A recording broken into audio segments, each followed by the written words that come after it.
Hello, everybody. Welcome back to yet another video of FikarNot.com and now FikarNot from Studies.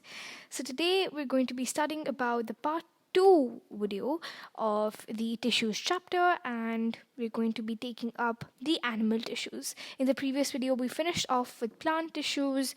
We basically went through a whole summary as well, and we read about meristematic tissues, permanent tissues, and then all their subtypes, of course.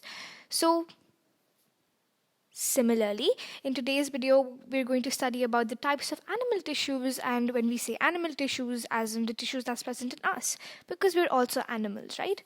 And we have developed from animals. So, without further ado, let's get into the video. So, the four types of tissues that we are going to be studying today are epithelial, connective, muscle, and neural. Just by the name, I think all of you can figure out what these tissues are. But of course, this is grade 9. So we are going to go in depth and we are going to learn what these tissues stand for and what their functions are, how they look like, etc. So let's start off with epithelial tissue first. Epithelial tissue is a thin, protective, continuous sheet of cells. So just by looking at this sentence, we get to know, since it's thin yet protective, epithelial is present at the surface of our body. That's our skin, basically. Because what is our skin? It's a thin material, yet even if we get a cut, the skin comes back, right? Your inner tissue or your flesh isn't really exposed when you have a small cut. Well, if you have a big cut, that's a different thing. But just small paper cuts, your skin basically your skin basically is cut down. It does have a little cut like this, but it does grow back eventually. So it may be very, very, very thin, but at the same time, it is a very protective layer of tissues. So the location of epithelial tissues is, as I said, it covers the surface of the body and lines the various body cavities and internal organs, including the blood vessels. Example, the outermost layer of the skin and the lining surfaces of the mouth, nose, lungs, stomach, etc. So it's a very thin layer yet protective one. That's why it is the outermost layer of the skin, the lining surfaces of your mouth, then your nose, your lungs, your stomach, etc.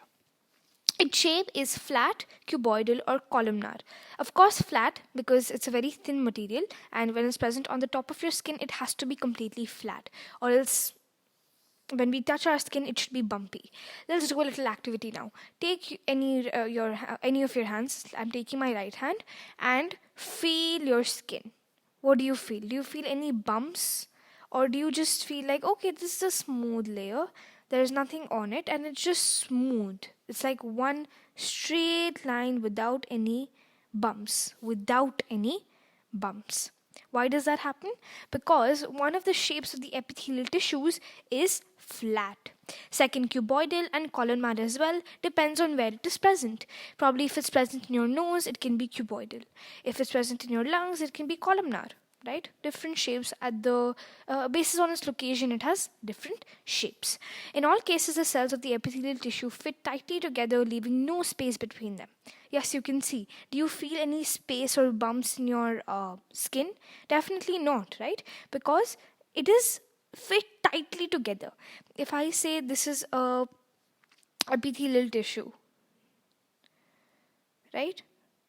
It's flat, yet it is fit extremely tightly together. That's why we call it flat as well. Then its function is basically the epithelial tissue functions for protection as on skin, absorption, secretion as in the intestine, sensory perception, etc. Its 5 structurally distinct categories are as follows. So of course its function is pretty predictable. Of course, protection as for skin, because whenever let's say we have when we go out in the sun, or when we go out in the heat, or to an extremely cold place, the epithelial tissue protects our skin from getting any disease. Sometimes you may get, but most of the time when you go into an extreme heat, or when you are exposed to an extremely hot sunlight, or where probably snow, you can say. Two different, right? Very hot, very cold. So the epithelial tissue basically protects you. Then absorption and secretion. Secretion, why? Because it can also be present in the stomach, right? And what happens in the stomach? You have bunch of different digestive enzymes, juices, all of that just secreting, and also acid secreting so that they can cut down your food. So of course it's one of its main functions is also for absorption and secretion, and also its sensory perception, of course, because its 5 structurally different categories are as follows based on that. Now sensory perception also means that your skin, it's one of the 5 senses, right? So when you touch your skin, or when you hurt your skin, when you get a little cut, you can actually sense that pain, because one of its functions is also sensory perception. Okay, perfect. Now let's go to the 5 structurally distinct categories of the epithelial tissue. First one, squamous epithelial. Let me just scroll down for you all so that you can see this. Yes.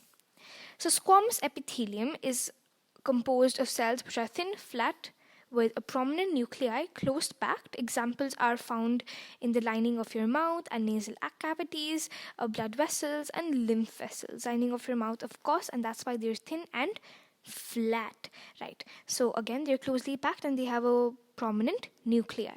The squamous epithelium protects the underlying parts from mechanical injuries, germs, harmful chemicals, and drying up. So that's why it is present in the lining of the mouth, your nasal cavities, because the squamous epithelium protects it from any mechanical injuries, germs, harmful chemicals, or drying up. And some more places that it is present is your blood vessels and the lymph vessels also. The second one is your stratified epithelium, found in the skin and the cornea. It is composed of several layers of strata of the same or different kinds of epithelial tissues. So it doesn't really, over here, they haven't really specified a function, they've only specified where it is found. So of course it is found in the skin and the cornea. So as you can see over here, you have different diagrams on how the types of epithelium looks like, basically, right? So as you can see over here, this is your squamous epithelium, very flat, right, and closely packed. Then this is your stratified epithelium. There's several layers cells, and of course they're also very thin layers. So that's why whenever you get a cut, your skin is protected. Let me tell you one more thing. Let's take an example over here. Let's say this is your stratified epithelium, okay? It has about, let's say, 10 layers. You get a cut. First layer, it's still protected. Second layer, still protected. Third layer, still protected. Fourth layer, still protected. When it goes down to fifth layer, that's when you have a process, something called stitches. But before that, you have several layers of skin protecting your skin from any internal injuries. So now you know, right, why the stratified epithelium is present on the skin. Why? Because it has different layers that protect your skin, and that's why it protects your skin from any serious injuries. Got that? Perfect. Now let's go to the third type, that's your cuboidal epithelium. So as you can see, this is the cuboidal epithelium over here. It looks like a cylindrical type structure, but of course it is also very closely packed. It is found in some parts of your kidney tubules and in some of the glandular ducts, such as those of salivary glands and pancreatic duct. And then your last and final one, the type of epithelium is columnar epithelium.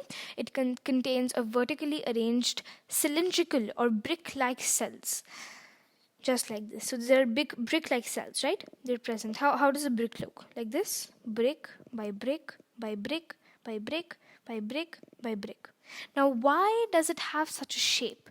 Well, it is because these cells, that's the columnar epithelium, it is generally found in the inner lining of the stomach and the intestine. So it also has to do a lot of secreting, and it also, one of its main function will be the secretion, right? Because if it's present in the stomach and the intestines, one of its main function will be secretions. That's why it's so tall, brick-like, and cylindrical, and they're also vertically arranged. Perfect. Now, a few more subtypes would be the ciliated columnar epithelium and the glandular epithelium. So, at some places of the body, such as the lining of the trachea, that's the windpipe, the columnar epithelium is ciliated. The cells of the ciliated epithelium have thread like protoplasmic projections called the cilia at their free ends. In your previous chapter, you must have learned that. The mitochondria also has finger-like projections, right? Similarly, in this case also, the ciliated columnar epithelium has protoplasmic projections called the cilia at their free ends, and these cilia constantly keep latching and move the materials which enter these regions. So this is what your ciliated epithelium looks like. They're finger-like, almost finger-like projections, but you can just say thread-like projections in this case. Not finger-like, but in this case they're thread-like projections. Very, very thin, that means, of course. And of course, its function, as I just read out, is it constantly keeps lashing and moving the materials which enter these regions. Why does it keep lashing and moving? Of course, because it is present in places like the windpipe. When you eat food, it keeps going up and down, up and down.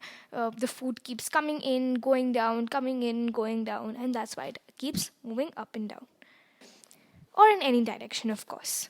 Then your second subtype is the glandular epithelium, also a kind of columnar epithelium.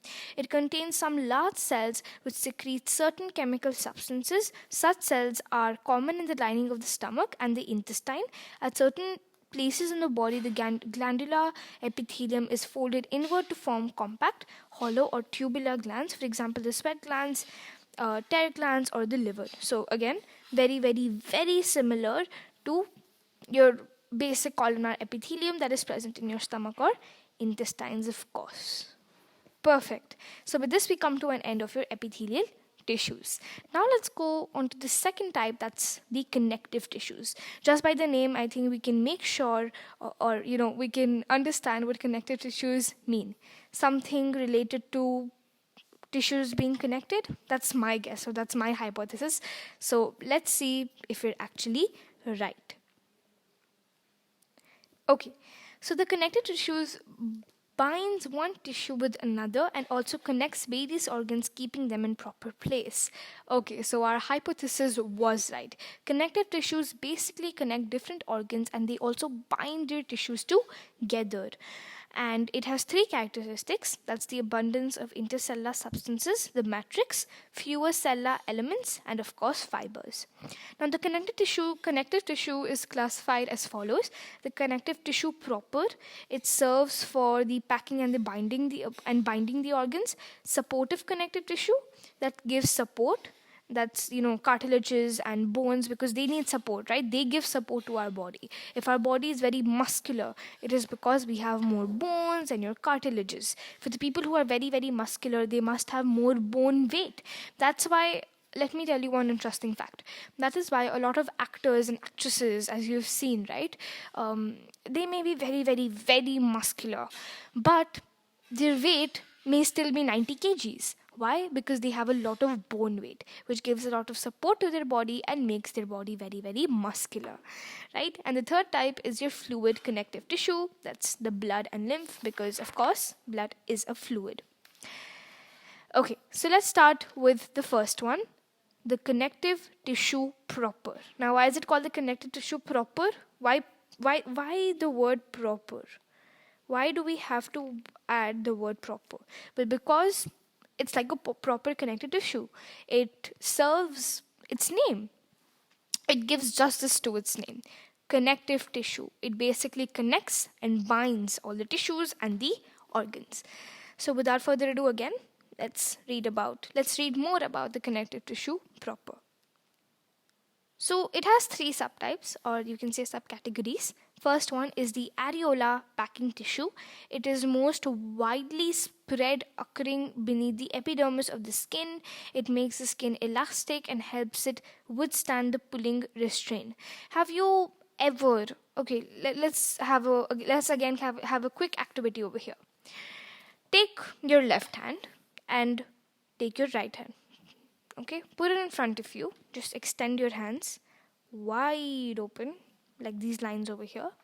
And take your right hand and start pulling the skin of your left hand. You can see you get some skin on your hand, just like you see in this picture over here, right? Why is that happening?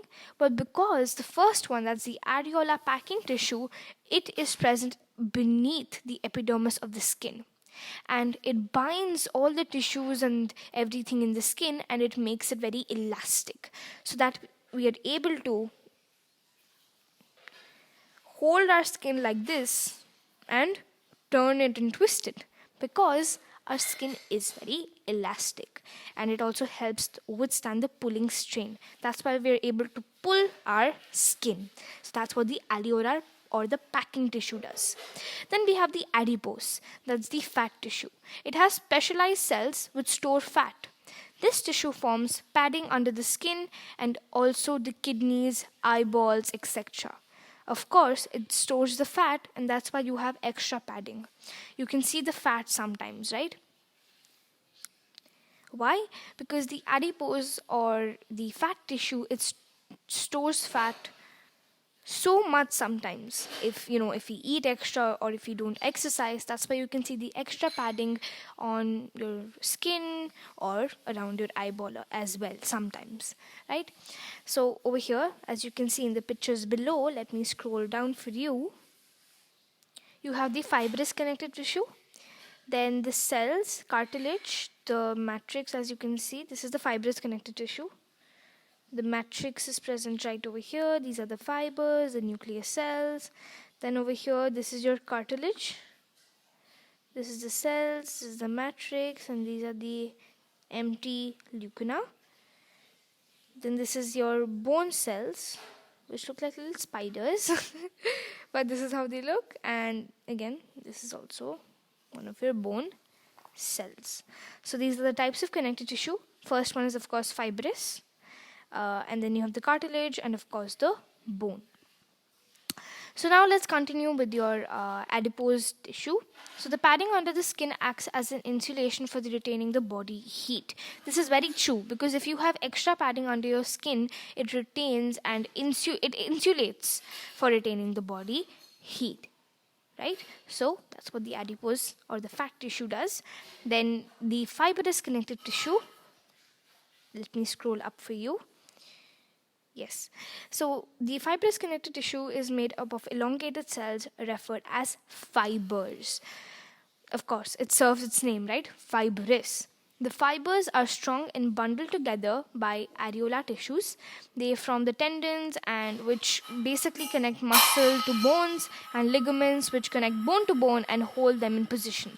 That's why, again, the people who are very muscular, they don't have any extra skin that you can pull out. Why? Because the fibrous connective tissue keeps them together, so they appear very muscular and all together. Okay, perfect. Now let's go to our second subtype, that's the supportive connective tissue. So again, it has two subtypes. First one, the cartilage. It is a non-porous tissue. It has a thickened intercellular substance, matrix. It has no blood vessels or nerves. Cartilage is a semi-transparent and elastic substance, and cartilages are found in the tip of the nose, external ears, trachea, and bronchial tubes. So just as the name suggests, supportive connective tissue, the cartilage and the bone, they basically support our body. When they support, what do I mean by support? They basically give our body the shape it has, and it helps it to be together. It doesn't basically bind it, but if you're able to stand and stay muscular, it is because of the supportive connective tissue, because it supports your body. If you're able to do exercises or run, that is because of the supportive connective tissue. So the first one, as I just read, is the cartilage. It is a non-porous substance, and it has a thickened intercellular substance. Of course, it is thickened, right? Because anything that is thickened in its cell walls or intercellular substances, etc. It is always meant to support our body, because it has to be very, very thick. If I tell you, Or let's say that your body or our body is being protected by a very thin layer, only skin. We have no bones, nothing. We won't be able to walk because the skin, even though it has different layers, they're very, very thin layers, right? So this is not enough to support our body. So we need a very thick substance that actually is able to support our body, and therefore the cartilage has that. And this substance is called as the matrix. Of course, it has no blood vessels or nerves. Cartilages are semi-transparent and very, very elastic, of course, because it supports our body again. And it is found in the tip of the nose, internal ears, basically all the parts that need the support. The second one is bone. It is a very hard, porous substance. It has good supply of blood vessels. Now, if I ask you to differentiate between cartilage and bone, how will you do that? Tell me any two differences. I'll give you 10 seconds. Go in the comment section below and type your answers right now.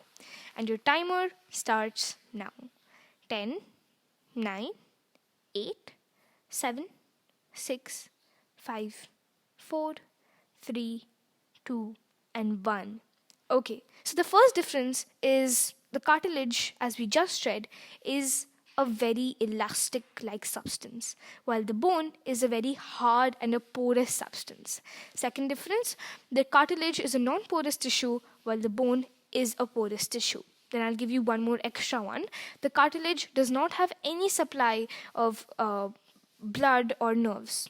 Or let me reframe this. It has no blood vessels or nerves, while the bone has the supply of blood vessels and nerves. Perfect. So this is the difference between your cartilage and bone. They may have few differences here and there, but at the end they always support our body. For the people who are gymnasts, right, or contortionists, the cartilage, we need to have that cartilage in our body so that we can be flexible and do the splits. But at the same time, we need to hold our body together, and that is why we have the bone. So together, they form the supportive connective tissues.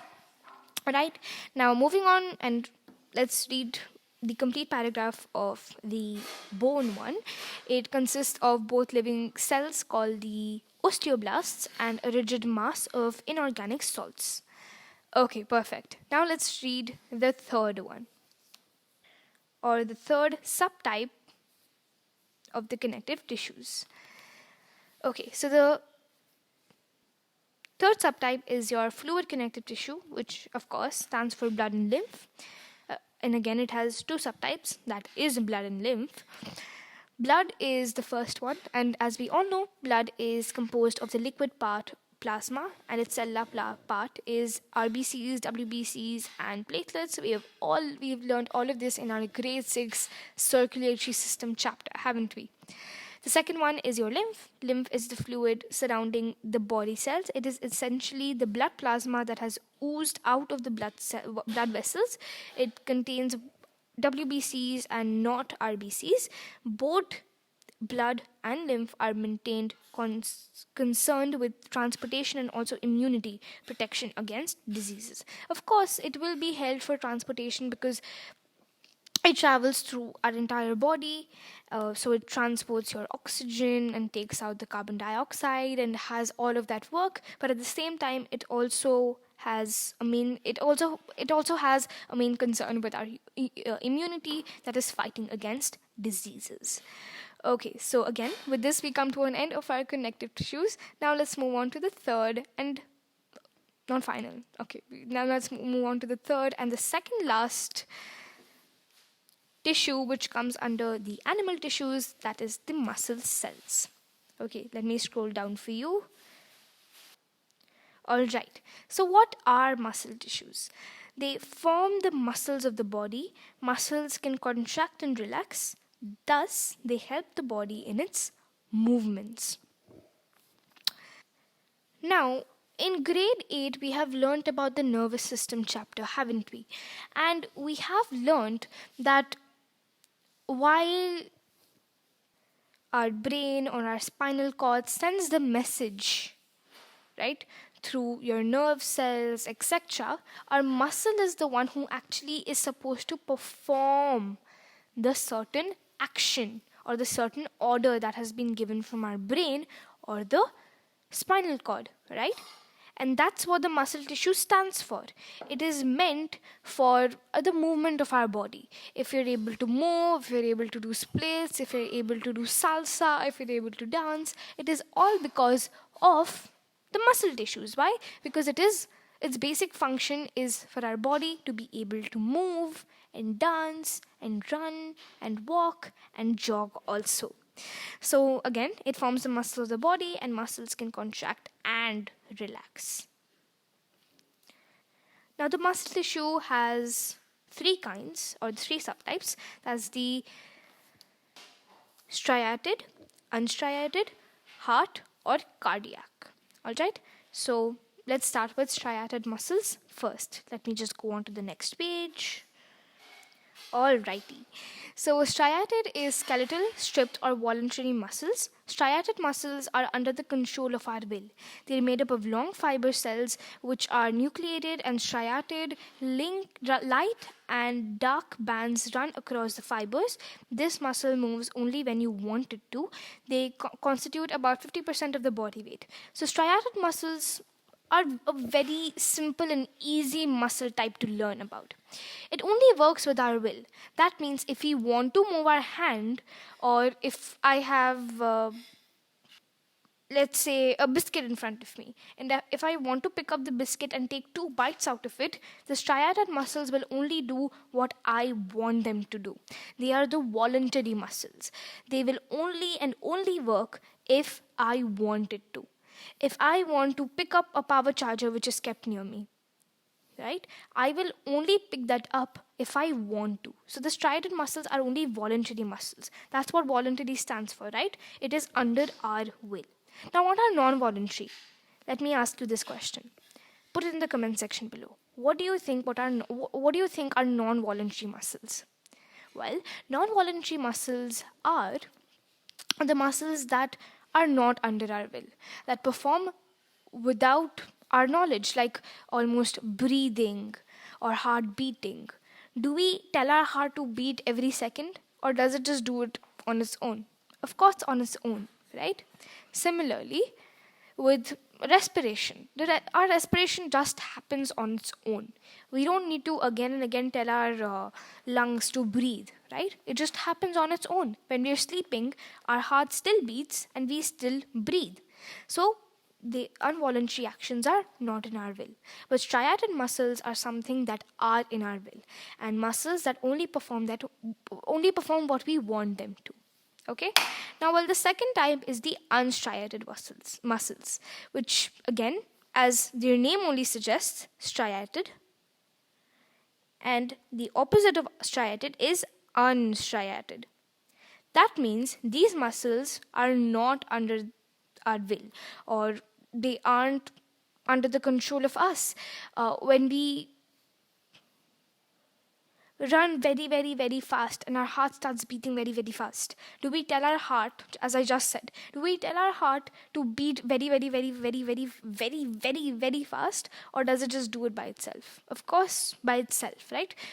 So such actions are not in the control of our will, and they're made up of spindle-shaped, slender, tapering cells which are unnucleated. They are found in the walls of the intestine, helping in the passage of food, muscles of the iris of the eye, skin, lining of the blood vessels, urinary bladder, uterus, etc.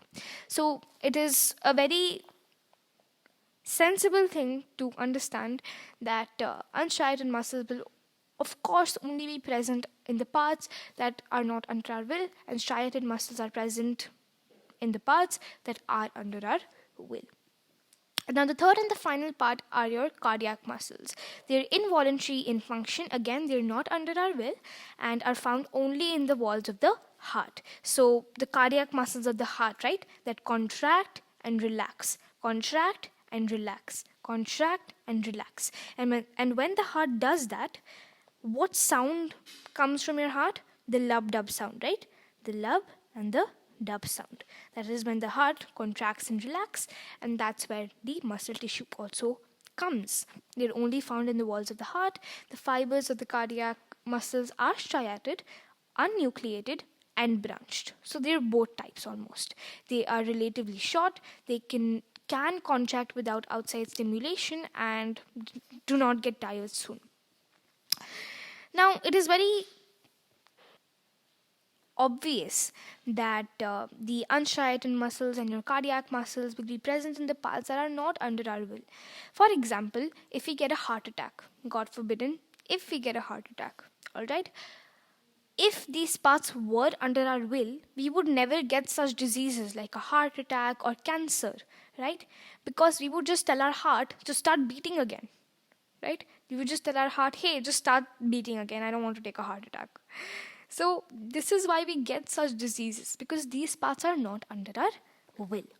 Perfect. So I hope you all understood until here. I hope you all understood what your muscle tissue is, the subtypes, then the connective tissues, and also the epithelial tissues. Now let's go on to the last and the final tissue of this chapter, that is the neural nervous tissue.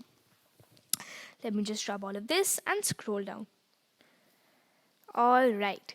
So the nervous tissue constitutes the nervous system. This tissue is made up of specialized elongated cells called neurons. Let me just go to the next page. And Fig 3.13, that is on the previous page, I'll go there in a bit, shows a typical neuron or a nerve cells. Each nerve cell consists of a cell body or cyton containing the nucleus, one or more elongated hair-like extensions, dendrites or dendrons. One of these are the axon, and it may be very, very long. Sometimes are long as 1 meter or even 3 meters, as in an elephant. And axons bundle together they form a nerve. Now, the nerve tissue is concerned with the perception and the responses of animals. All right. So, in your previous grade, as I just said, we have learnt about the nervous system. And we all know that the nervous system, its main job is it has impulses and electrical messages that travel throughout our body. If we want to eat a piece of cake, this message travels to our brain says, yes, you can eat a piece of cake. And then the muscle tissues actually does the action. So the neural nervous tissue basically is made up of neurons. Neurons are the basic structural and functional part of the nervous system, and that is what the neural nervous tissue is also made up of. Then some of the parts are the dendrites, the dendrons, the cytons. All of these make a complete nerve, as you can see over here, right? So this is your cyton. Let me actually just take a cursor. So this is your cyton, okay? This is your dendron. This is the dendrites, okay? This is the axon, and the axon is made up of Schwann cells. It has a covering, an insulatory covering called the myelin sheath, okay? Now, when you go down, again, you have as you can see over here, you have the axon endings, and between the axon endings and the next dendrites of the cell, you have a synapse. So the electrical impulses basically high jump from one cell to the other cell, just like this. Okay, perfect. So with this, we come to an end of our entire chapter. We'll just do a few questions right now. The answers are written, but I'll just drop them for you, and we'll discuss the progress check answers. And as for homework, I'll give you the multiple choice type questions and very short answer type questions. Put your answers or post your answers in the comment section below. I will be checking them, and I will give you a shout out if you have all your answers right. All right, so for now, let's start discussing our progress check answers. Let me just drop the answers quickly for you guys. All right, all done. So the first question is, name the kind of animal tissue in which cells are flat, cuboidal, or columnar, forming protective layer.